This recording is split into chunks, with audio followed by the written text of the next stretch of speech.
আসসালামু আলাইকুম রহমতুল্লাহ।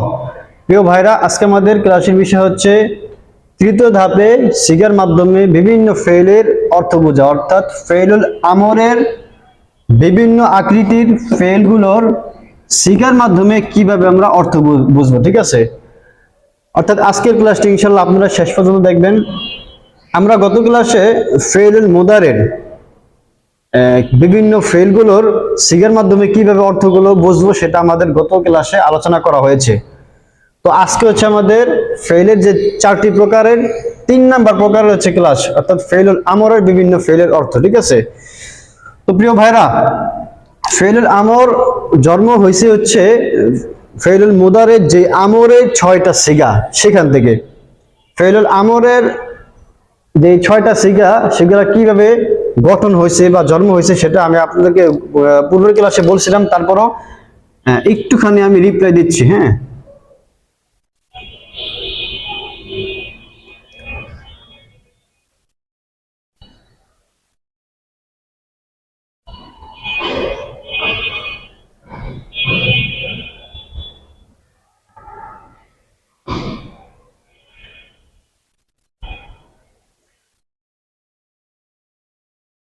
আসসালামু আলাইকুম রহমতুল্লাহ।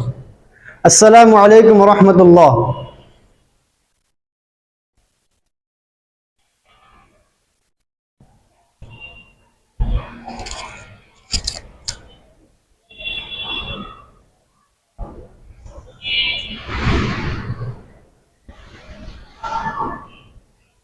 আসসালামু আলাইকুম রহমতুল্লাহ।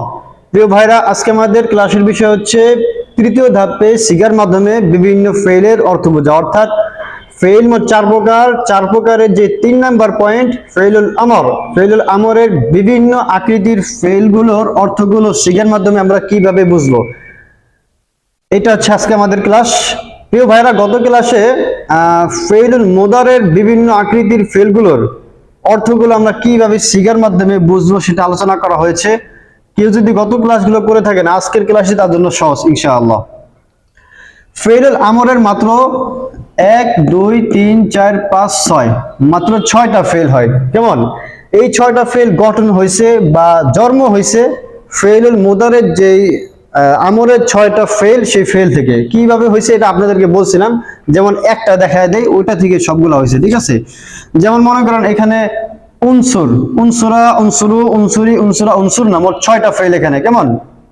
আবার এখানে ইদ্রিব, ইদ্রিবা, ইদ্রিবু, ইদ্রিবি, ইদ্রিবা, ইদ্রিব না, এখানেও 6টা, এখানে হচ্ছে 6টা। ইফতাহ, ইফতাহা, ইফতাহু, ইফতাহি, ইফতাহা, ইফতাহনা। এই যে উনসুরটা, এইটা কিভাবে গঠন হয়েছে বা এটা কিভাবে জন্ম হয়েছে এটা একটু দেখাই দিই। হ্যাঁ, তারপরে এইটা দেখাবো, তারপর হচ্ছে এটা দেখেন। তানসুর, এটা হচ্ছে আমাদের ওয়াহিদ মুজাক্কার হাদিরের সিগা ছিল, আপনাদের মনে আছে আশা করা যায়।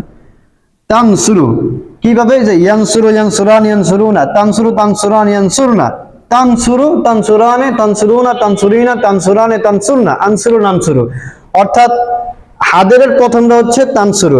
এই হাদেরের প্রথমটা থেকে আমাদের আমরের ফেলগুলো জন্ম হয়েছে বা গঠন হয়েছে। কিভাবে হয়েছে আপনাদেরকে বলছিলাম যে আলামাতে মুদারে, অর্থাৎ আতাইনা, আলিফ, তা, ইয়া, নুন, এই 4টার কোনো একটা যদি থাকে ফেলুল মুদারের শুরুতে, সেটা হচ্ছে বিলুপ্ত হবে। ঠিক আছে, এখানে তা আছে, এরপর শেষাক্ষর সাকিন হবে। ঠিক আছে, এরপর মাঝখানের অক্ষরে যদি পেশ হয় তাহলে পেশ বিশিষ্ট একটা হামজা আনতে হবে। ঠিক আছে, তাহলে আমরা এটা কি পেলাম? উনসুর। কি পেলাম? উনসুর। এই যে এটা হয়েছে। ঠিক আছে, এরপরে মনে করেন ফেলুল মুদারের আইন কালিমায় যদি কখনো জের হয় অথবা জবর হয়, যেমন এখানে পরবর্তী 2টা, এই দুটোটার উদাহরণ, যেমন তাদরিবু, তাদরিবু আলামাতে মুদারে বিলুপ্ত, শেষাক্ষর সাকিন, আইন কালিমা বা মাঝখানের অক্ষর জের, এর জন্য জের বিশিষ্ট একটি হামজা, অথবা জবর হইলে জবর বিশিষ্ট একটা জের বিশিষ্ট একটা হামজা হবে। ঠিক আছে, যেমন মনে করেন তাফতাহু, এখানে কিন্তু আমাদের আইন কালিমায় কিন্তু জবর, তাফতাহু। দেখেন আলামাতে মুদারে বিলুপ্ত, শেষাক্ষর সাকিন, মাঝখানের অক্ষর অর্থাৎ আইন কালিমা বলা হয়, এটা কিন্তু জবর। এই জবর হওয়ার কারণে আমাদের এখন জের বিশিষ্ট একটি হামজা আনতে হবে, ঠিক আছে। ইফতাহ, তাহলে মাঝখানে জবর বা জের হইলে জের বিশেষ একটা হামজা আনতে হয়, ঠিক আছে। এইভাবে হচ্ছে আমাদের মুদারের যেই মুদারের যেই অর্থাৎ হাদেরের যে ফেলগুলো সেখান থেকে আমাদের এই আমরের ফেলগুলো গঠন হয়, ঠিক আছে। তাহলে উনসুর থেকে এই পর্যন্ত আমাদের মুখস্থ থাকা লাগবে। উনসুর, উনসুরা, উনসুরু, উনসুরি, উনসুরা, উনসুরনা। এরপর হচ্ছে ইদরিব, ইদরিবা, ইদরিবু, ইদরিবি, ইদরিবে, ইদরিবা, ইদরিবনা। ইফতাহ, ইফতাহা, ইফতাহু, ইফতাহি, ইফতাহা, ইফতাহনা। এখন প্রিয় ভাইরা এগুলোর সবকটারই সিগা একরকম। এখানে উনসুর বলেন, ইদরিব বলেন, ইফতাহ বলেন, ওয়াহিদ মুজাক্কার হাদের সবকটাই, ঠিক আছে। এই ইফতাহ ওয়াহিদ মুজাক্কার হাদের, ইদরিব ওয়াহিদ মুজাক্কার হাদের, উনসুর ওয়াহিদ মুজাক্কার হাদের। আমি জাস্ট 3 আকৃতির ফেলগুলো এখানে আনলাম। আরো বিভিন্ন জটিল আকারের ফেলগুলো আছে, ওগুলো আমরা ইনশাআল্লাহ পরবর্তী ক্লাসে বলবো। তো এগুলো হচ্ছে আমাদের সহজ, ঠিক আছে। দেখেন আমি বলছিলাম যে কোনো ফেলের অর্থ যখন বের করবেন আগে সেই ফেলের মাসদারটা কি সেটা জানার চেষ্টা করবেন, এটা আমি আগে বলছি। নালে কিন্তু সেটা আপনি জানার পরেও আপনি অর্থ বের করতে পারবেন না। যেমন উনসুর অথবা উনসুরা অথবা উনসুরি যেটাই হোক না কেন সবকটারে কিন্তু একটা মাসদার, সেটা হচ্ছে কি, সেটা হচ্ছে আন-নাসরু। সেটা কি, আন-নাসরু। আন-নাসরু শব্দের অর্থ কি, সাহায্য করা, সাহায্য করা। এরপর মনে করেন ইদরিব অথবা ইদরিবে যেটা হোক না কেন সবকটার মাসদার একটাই, সেটা হচ্ছে আদ-দরব। আর দরব অর্থ কি, মারা অথবা প্রহার করা। এরপর হচ্ছে ইফতাহ, যেটাই বলো না কেন ইফতাহ না সবকটার একই একটা মাসদার, সেটা হচ্ছে আল ফাতহু। আল ফাতহু এটার অর্থ হচ্ছে খোলা বা উন্মোচন করা, খোলা, ঠিক আছে। এখন এই মাসদারের অর্থটা আপনি হাতে রাখবেন, তারপরে এই সিগারগুলোর দিকে তাকিয়ে আপনি ফেলের অর্থ বের করবেন, ঠিক আছে। যেমন ইফতাহ, এটার মাসদার কি, আল ফাতহু অর্থ খোলা। তাহলে এটার সিগা হচ্ছে ওয়াহিদে মুজাক্কার হাদের। আর প্রিয় ভাইরা গত ক্লাসে হাদের বলতে আমি বলছিলাম তুমি, তোমরা, তোমরা এগুলা বুঝাই, ঠিক আছে। অর্থাৎ তুমি, তোমরা, তোমরা এটা হচ্ছে আমাদের মধ্যম পুরুষ, ঠিক আছে। তো ওয়াহিদে মুজাক্কার হাদের ইফতাহ, এটা যেহেতু ওয়াহিদে মুজাক্কার হাদের সিগা, তাহলে নিশ্চয়ই তুমি, তোমরা, তোমরা হবে। আর যেহেতু ওয়াহিদের কারণে তুমি হবে, কারণ তুমি ওয়াহিদের ক্ষেত্রে মানে ওয়াহিদ মানে এক, ঠিক আছে, একজনের ক্ষেত্রে। তাহলে তুমি একজন পুরুষ, মুজাক্কার অর্থ পুরুষ, তুমি একজন পুরুষ। এখন আপনি মাসদারের দিকে তাকাবেন, তুমি একজন পুরুষ, খোলো। ফেইলুল আমর, আমর শব্দের অর্থ হচ্ছে আদেশ করা, ঠিক আছে, মানে আদেশ করবে, মানে তুমি একজন পুরুষ খোলো। অর্থাৎ যখন একটা পুরুষকে বলবেন আরবিতে যে তুমি খোলো, আরবিতে যদি বলতে যায় তাহলে ইফতাহ বলবে। ইফতাহ মানে হচ্ছে তুমি একজন পুরুষ খোলো, ঠিক আছে। এরপরে দেখেন ইফতাহা তাসনিয়া মুজাক্কার হাদেরের ফেইল, যেহেতু তাসনিয়া তাহলে দুইজন, তাহলে তুমি, তোমরা, তোমরা হবে হাদের, সবকটাই তো হাদের। তাহলে তোমরা দুইজন, তাসনিয়া, তোমরা দুইজন পুরুষ খোলাও, ঠিক আছে। এইভাবে শেষ পর্যন্ত। ইফতাহু জামা, যেহেতু সকল, তোমরা সকল পুরুষ খোলাও। ইফতাহি তুমি একজন মহিলা খোলাও। ইফতাহা এইভাবে শেষ পর্যন্ত, ঠিক আছে। এরপরে মনে করেন ইদরিব, ইদরিবা সেম, ইদরিব ওয়াহিদ মুজাক্কার হাদের সিগা। ইদরিব এইটার মাসদার হচ্ছে আদ-দরব অর্থাৎ মারা। তাহলে অর্থ হচ্ছে তুমি একজন পুরুষ মারো, মানে আরেকজনকে মারার জন্য আদেশ করতেছে, ঠিক আছে, মারো, ইদরিব, মারো।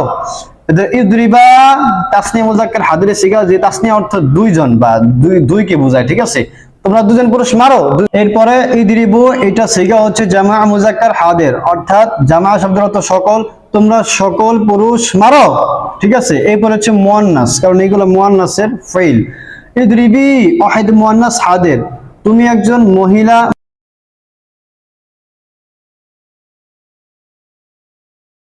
কোন মহিলা মারো, সব হচ্ছে এই সিগার দিকে তাকিয়ে অর্থগুলা বলবেন, ঠিক আছে। তবে প্রত্যেকটা ফেইলের আমাদের অর্থ জানতে হবে, ঠিক আছে।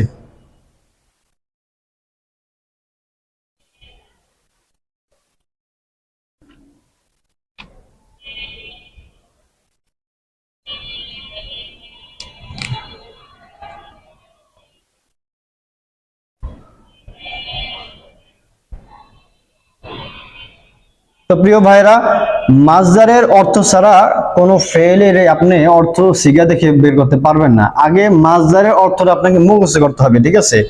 মাসদারের অর্থ মুখস্থ করার জন্য আমি একটা বইয়ের বিষয়ে সাজেস্ট করতে পারি, সেটা হচ্ছে সফওয়াতুল মাসাদির। সেটা আমি গত কোন ক্লাসে বলছিলাম।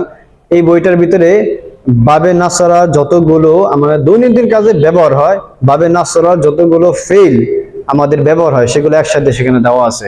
এরপরে বাবে দরাবার যে ফেলগুলো আছে সেখানে একসাথে দেওয়া আছে, সাথে তার মাজদারও দেওয়া আছে।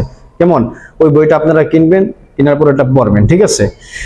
তো প্রিয় ভাইরা, এই হচ্ছে আমাদের ফেলুল আমরের ফেলগুলো আমরা কিভাবে সিগার মাধ্যমে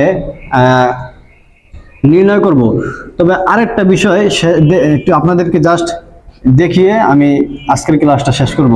সেটা হচ্ছে, দেখেন আমি তো বললাম যে মুদারের হাদেরের যে ফেলগুলো সেখান থেকে আমাদের আমরের ফেলগুলো গঠন হয় না। যেমন আমি তো বললাম যে তানসুরু, সেখান থেকে আমাদের হয়েছে হচ্ছে উনসুর, তানসুরু থেকে আমাদের হয়েছে হচ্ছে উনসুর, না? কেমন বিষয়টা এরকম তো নাকি? তো আরো কিছু ফেল আছে যেগুলা মুদারের এই হাদেরের ফেল থেকে গঠন হয়, কিন্তু বিষয়টা হুবহু এরকম না, ঠিক আছে? যেমন আমি যদি আপনাদেরকে বলি তা'দুদু, তা'দুদু,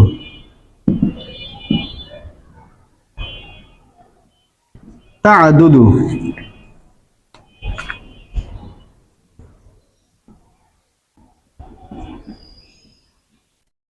দেখেন এই যে তা'দুদু, এখানে আপনি যদি এই আগের মতো যদি চিন্তা করেন যে আলামতে মুদারে বাত, শেষ অক্ষর সাকিন, আর যেহেতু মাঝখানে পেশ, তাহলে হবে পেশ বিশিষ্ট একটা হামজা, ও দুধ, ও দুধ, নাকি?